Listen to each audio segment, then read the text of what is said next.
Pembelajaran jarak jauh, tema 2, subtema 2, manfaat hewan bagi kehidupan manusia. Assalamualaikum warahmatullahi wabarakatuh.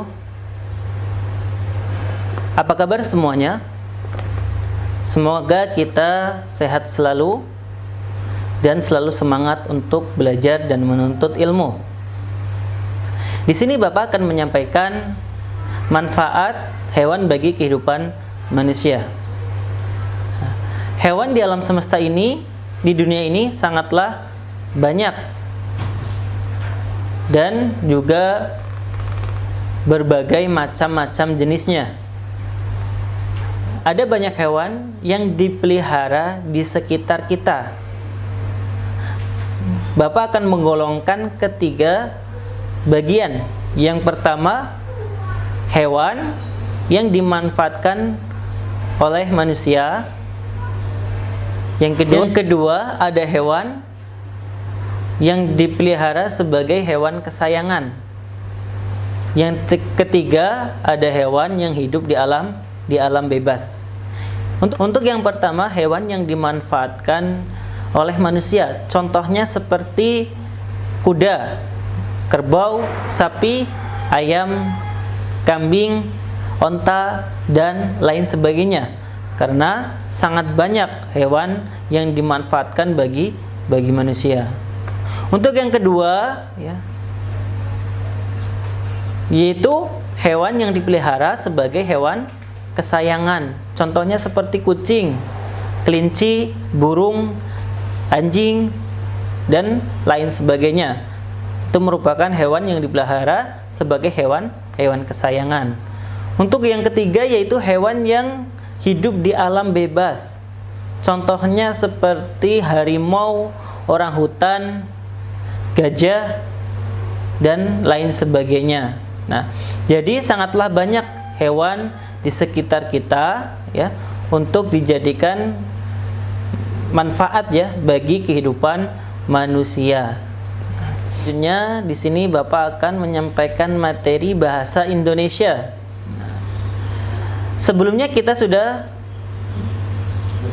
dijelaskan tentang dongeng. Di sini Bapak akan mereview sedikit tentang dongeng.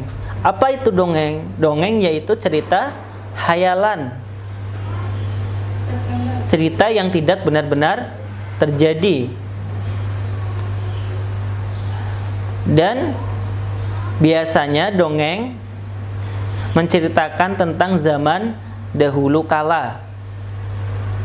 Adapun penokohannya, tokohnya biasanya terdiri dari manusia, hewan, dan tumbuhan. Alur cerita dari dongeng sangatlah sederhana sehingga mudah dipahami dan dimengerti oleh pembaca. Apa itu alur? Alur yaitu rangkaian peristiwa dalam dongeng tersebut. Selanjutnya di sini Bapak akan menyampaikan materi tentang menjelaskan isi dongeng. Menjelaskan isi dongeng. Untuk menjelaskan isi dongeng, ada beberapa langkah yang harus diperhatikan. Yang pertama, kita harus membaca keseluruhan dongeng tersebut, mencermati, sehingga kita dapat memahami isi dongeng tersebut. Yang kedua yaitu kita memahami isi dongeng dengan menggunakan kalimat tanya. Kalimat tanya yang digunakan bisa menggunakan apa, kapan, siapa, di mana, mengapa, dan bagaimana. Contohnya pada halaman 33 tentang Caca yang rendah hati. Kita dapat mengetahui isi dongeng dan setelah kita mengetahui, kita dapat menjelaskan dongeng tersebut. Di sini kita bisa menggunakan kalimat kata tanya apa. Apa judul dari dongeng tersebut? Terus bisa menggunakan apalagi kata tanya apa. Apa yang dilakukan Caca terhadap Petra? Nah, pesan apa yang terkandung di dalam pesan atau amanat dari dongeng tersebut? Apa pesan dan amanat dari dongeng tersebut? Jadi kita bisa menggunakan kalimat tanya untuk menggali informasi, untuk mengetahui isi dongeng tersebut, sehingga kita dapat menjelaskan isi dongeng. Untuk selanjutnya, menemukan isi dongeng. Dalam dongeng biasanya terdapat pesan atau amanat ya, berisi pesan ya atau amanat tentang anjuran agar kita berbuat kebaikan. Untuk mengingat kembali dongeng apa? Dongeng yaitu peristiwa yang tidak benar-benar terjadi. Tetapi di sini kita dapat mengambil pelajaran yang sangat banyak, karena isi dari dongeng tersebut biasanya mengandung tentang anjuran untuk berbuat kebaikan.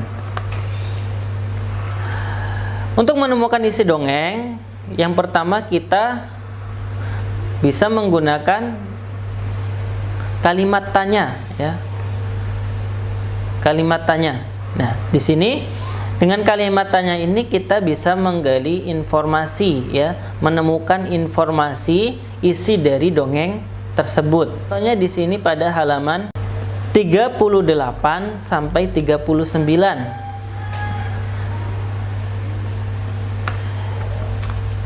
Tentang kekompakan semut. Apa isi dari dongeng tersebut? Kita bisa menggunakan kalimat tanya. Apa yang terjadi pada barisan semut? Di mana latar peristiwa dongeng tersebut? Pesan apa yang terdapat dalam dongeng tersebut? Jadi, kita dapat menemukan isi dongeng dengan menggali informasi melalui kalimat tanya. Untuk selanjutnya, yaitu dongeng tentang hewan. Dongeng tentang hewan biasanya penokohannya yaitu hewan, sehingga biasanya disebut dengan fabel.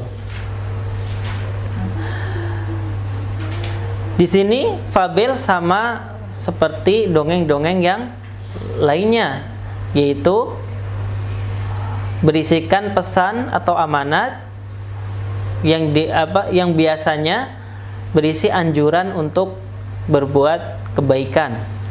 Contohnya di sini persahabatan Kuku dan Tora. Pada halaman 43 dan 44.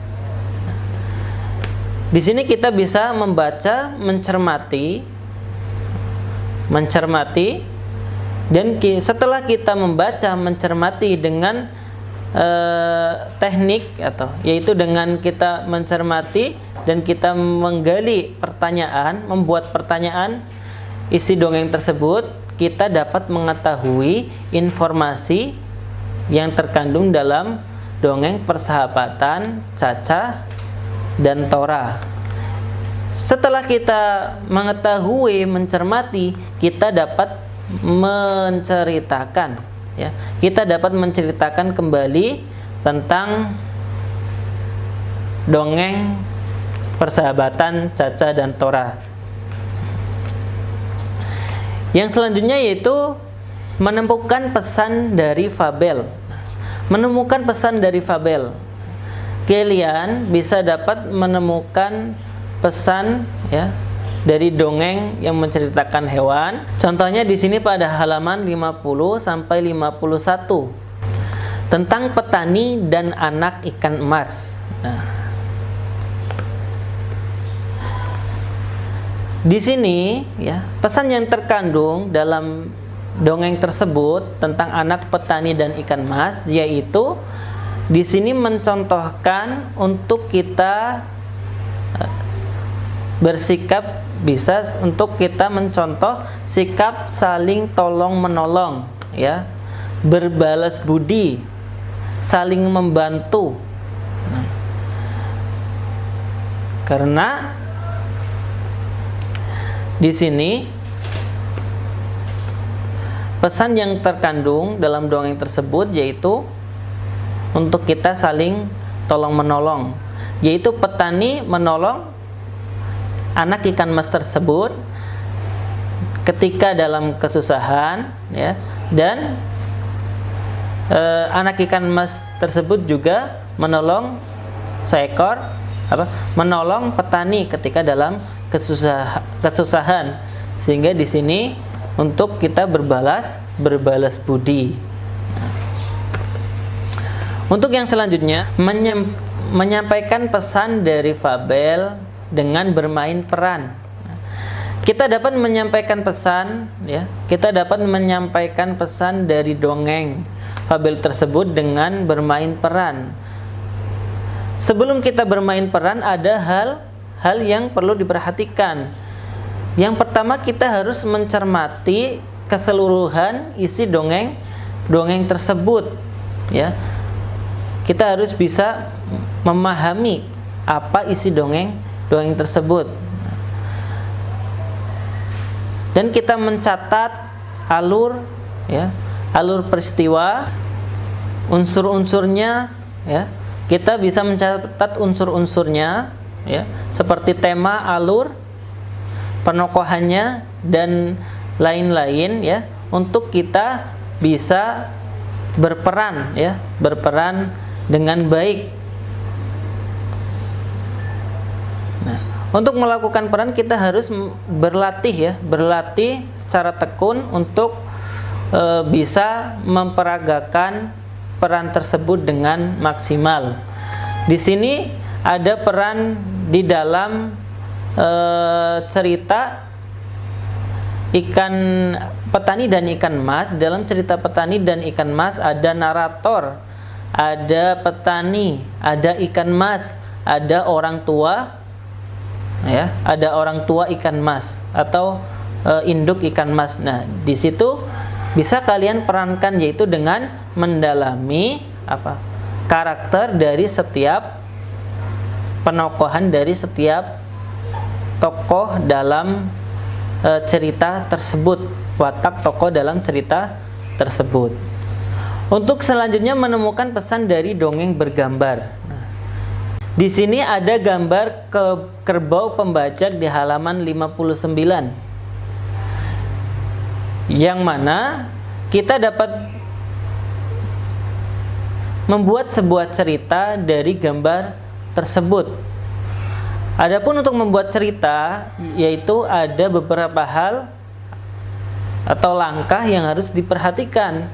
Yang pertama, kita mencermati gambar untuk menentukan tokoh terlebih dahulu, alur dan latar peristiwa dari gambar tersebut, ekspresi tokoh dari gambar tersebut, suasana pada gambar tersebut.